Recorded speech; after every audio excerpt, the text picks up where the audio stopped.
खुलुमबाय स्टुडियोआव आं उदांस्रि मुसाहारि बिटिआरनि गाहाय मावफुं सोद्रोमा प्रमद बर'नि दैदेननायाव बिटिआर सरकारा गुबुन गुबुन बिथिंजों लोगोसे हारिमु बिथिङाव जौगानायनि थाखाय थारैनो मा हाबा मावदों आरो बिथांमोना अनसुंथाइ मोननो हादोंना हायाखै बेनि सायाव उदालगुरि जिल्ला दुलाराय बर' हारिमु आफादनि दैदेनगिरिफोरा माखासे बाथ्रा फोरमायदों। उदालगुरि जिल्ला दुलाराय बर' हारिमु आफादनि दैदेनगिरिफोरा फोरमायदों दि प्रमद बर' बिथांनिफ्राय जों अनसुंथाइ मोनाखै होननानै बुंनो हाया। प्रमद बर' बिथांनि नाजानायावनो डिजिटेल सिनेमा हलखौ जों मोननो हादों। बेबायदिनो जोंनि सिनेमा हला गोबां जायोब्ला जोंनि हारिमुनि बिथांमोना थोजासे खामानि मोननायजों लोगोसे रां आरजिनो हागोन होनना बाथ्रा फोरमायदों उदालगुरि जिल्ला दुलाराय बर' हारिमु आफादनि दैदेनगिरिफोरा।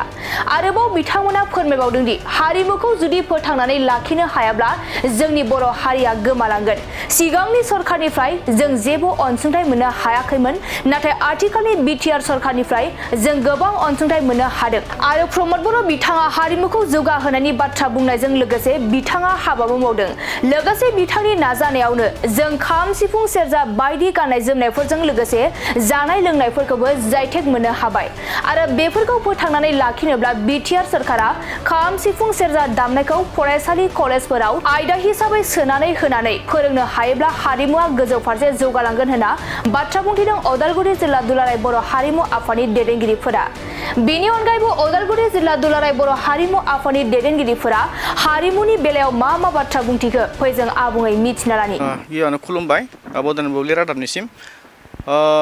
दानि सरकारा जे अनसुंथाइ होनाय बे अनसुंथाइखौ आंबो मोनदों। बे अनसुंथाइखौ मोननो थाखाय आंनो होनायनि थाखाय आङो बिटिआर सरकारनि जि प्रमद बर' सार लोगोसे दावबायसा बर' सार बिथांमोनखौ आं साबायखर बावो। लोगोसे आङो बेखौनो खावलायनो सानदों हारिमुनि खेथ्रआव दायो जोंहा प्रमद बर' सारनिनो नाजानायाव खाम सिफुं सेरजा बिदि जिआइटेक मोनबाय, गाननाय जोमनाय बिदिनो बहुद मोनबाय। दायो जुदि खाम दामनाय सिफुं दामनायखौ जुदि फोथांना लाखिनोबा जिआइटेक खालामनानैथ' जानाय नङा। बे बुस्थुखौ जुदि दामनाय देनाय जुदि बाहायनोब्ला बेखौ जोङो बा बिटिआर सरकारा दायो बेखौ स्कुल लेभेलाव बा हाइ स्कुल लेभेलाव कलेज लेभेलाव बेखौ साबजेक्ट हिसाबै होनो हायोब्ला मोजांसिन जागोन होननानै आं सानो आरो। दा बेखौनो आं खावलायदों प्रमद सारखौ जाहाथे बिथाङा सरकाराव थानानै जे बे खामानिखौ मावनानै होयो अब्ला हारिमुवा जोबोद गोजौआव थांगोन आरो। बेयावथ' जोङो जोबोद गोजोननाय दङ। थेवबो जोंहा मोनसे दुखु थादों जे जोंहा 10,000ल' बिदि मोसाखावरिखौ मोसानो होगोन होननानै बुंनायखाय जों एसे दुखु मोननानै दङ। दा जोङो गिनेस वर्ल्ड बा वर्ल्ड रेकर्ड खालामनोबा जोङो खमावनो 15,000निफ्राय 18,000 जों खालामनो हानांगोन, अब्लासो बियो गिनेस वर्ल्ड रेकर्ड जागोन। नङाबाथ' जानाय नङा, ओरैनो नङाबा दिन्थिफुंनायल' जागोन बियो। दिनै जोङो दुलाराय बर' हारिमु आफाद हिसाबै गोबां खामानि मावगासिनो दङ।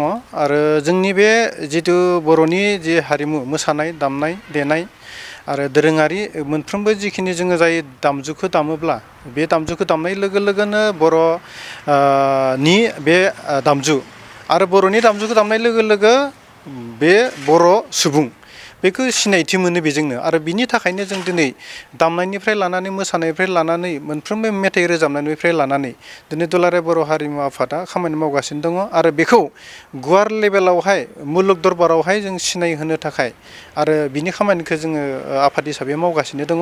जोङो गेजेर गेजेर जोङो मालाबा सामार भेकेसन समाव जोङो 15 डेज आरो 20 डेजनि थाखाय जों वर्कशपबो लायो। आरो बै वर्कशपखौ जों बिनि थाखायनो लायो जे मोनफ्रोमबो जोङो आनसलिकआवहाय जाहाथे बे आनसलिकआव लायोबासो जोंनि बे बर'नि दामनाय देनाय आरो जोंनि मोसानाय बेफोरो गामि सिं बेखौ जोङो इस्टाब्लिस खालामनो हागोन।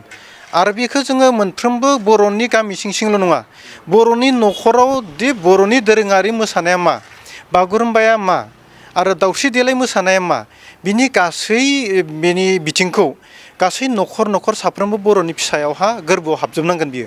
आरो बे नोजोरखौ बोनानैनो जोङो मोनफ्रोमबो आनसलिकआव जोङो वर्कशप लाबाय थानाय जायो। आरो बेखौ बेल' नङा, गोजौ लेभेलनि खामानि मावगासिनो दङ जोंहा सेन्ट्रेलनि दुलाराय बर' हारिमु आफादा गोजौआव माखासे नटिफिकेसन जे जोङो बेखौ जोङो गाहाय लेभेलाव जों गामि एरियायाव मोसानानैनो जोङो दोनाफालानो बेखौ जोङो आरो जोङो मोनसे एकाडेमिक लेभेलावहा जों बेखौ लांनानै गुवार लेभेलाव बयबो जोङो सोलोंथाइजों लोगोसे बेखौबो जों सरजाबनानै इयुन माने गावनि सोलोंथाइ लानायावहाय आरो गावनि केरियार हिसाबै बेखौबो जोङो सोलोंना लानानै दानो हायो नामा जिउआवहाय माने बेनि सायावबो खामानि मावगासिनो दङ आरो नटिफिकेसननि थाखाय खामानि मावगासिनो दङ जोंहा नटिफिकेसन नङा सरि नटेसन बे दामनाय देनाय मोसानाय आरो रोजाबनाय बे दोरोङारि मोनफ्रोमबो बे आयदाखौ लानानै मोनसे नटेसन बेखौ सुजुबाय आरो बिनि सायावहाय बे नटेसन बायदियैनो जों दिनै फोरोंनो थाखाय साफ्रोमबो इन्सट्राक्टरा बेखौ आखायाव लागासिनो दङ आंजों लोगोसे गासिबो फंबाय आरो बिदा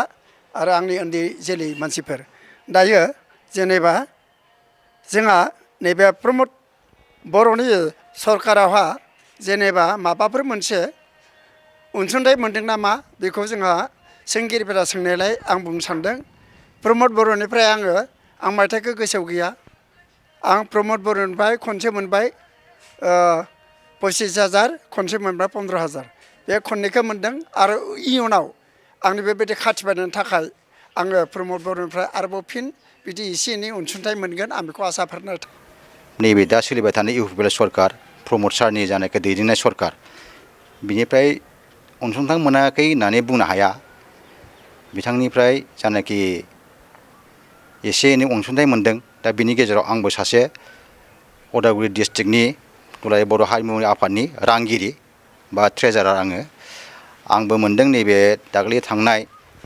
27 जानाखि बड'लेण्ड बायदि एकर्ड डे क'क्राझारनि ग्रिन फिल्डआव होनाय जानाखि बान्था बेयावबो आंबो मिउजिक आर्टिस्ट हिसाबै आं मोनदों आरो बेवहाय आंनो 50,000 नगद आंनो होदों आरो बेखौ आं प्रमद सारनि अननायावनो मोनदों होननानै आङो बेखौ गनायनानै लादों। हाग्राबारिनिफ्राय फैदो आंनि मुङा बिजय बर' सरकारनिफ्रायथ' अनसुंथाइ मोनदो आरो आं हारिमुआव नांथाबनाया 10 बोसोरसो जाबाय।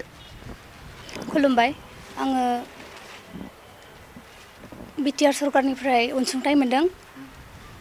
बेसेबां बोसोरनिफ्राय नोंथाङा बेबायदि हारिमुआव खामानि मावबोगासिनो दं मा बिथिङाव मावबोगासिनो दं नोंथाङा? आङो हारिमु बिथिङाव मेथाइ खननाय माबायाव मावबोगासिनो दङ दिनैसिम आं माने रेगुलार ओंखारनाया 5 बोसोरसो जाबाय आरो बिदि सिगाङाव बिदि ओंखारोमोन होमबाबो एसे एनै ओंखारोमोन। सिगाङाव बेफोरबायदि अनसुंथाइ मोननो हादोंना हायाखैमोन? हायाखै। दायो खनबेसे मोनखो नोंथांमोना?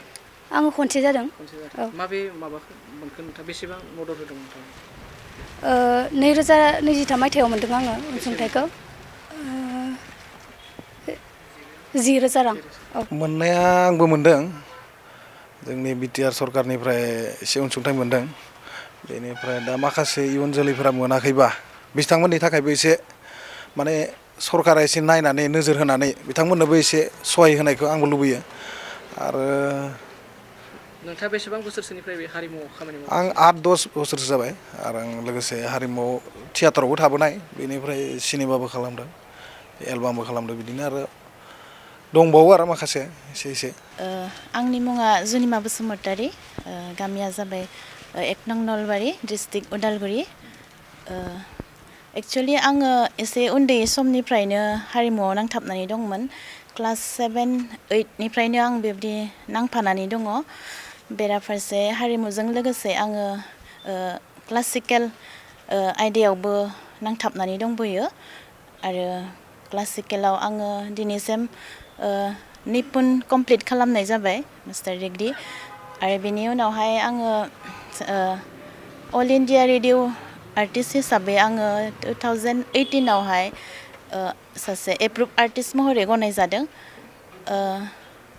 दिनैसिम आङो अनसुंथाइ हिसाबै जोंनि बे बिटिआर सरकारनिफ्राय खनसे बिदि अनसुंथाइ मोनफेरबाय बेयो जोंनि थाखाय गोजोनथाव बाथ्रा आरो आं बेखौनो खावलायनो सानो जोंनि बे रेडिअ आर्टिस्टफोरनि थाखाय सोलिबाय थानाय बे बिटिआर सरकारनिसिम आं बेखौनो अनुरद खालामो जोंबो जेन मोजाङै सोलिलांनो हानाय मोनसे मोजां बेबस्थाखौ सारमोना एसे नायहरो उननि थाखाय बेबायदि खावलायनानै थाबाय। सरकार फैबाय गोबां थांबाय दा गोदोनि समाव नोंथांमोना बेबायदि आथिखालाव जा प्रमद बर'नि सरकारा अनसुंथाइ होदों जा एसे होदों बेबायदि सिगाङाव मोनबोदोंना मोनबोआखै नोंथाङा जेराव नोंथाङा क्लास 7निफ्राय जुदि हारिमुआवहा नांथाबना दङ? बिदिथ' जों मोनफेरबोआखैमोन आरो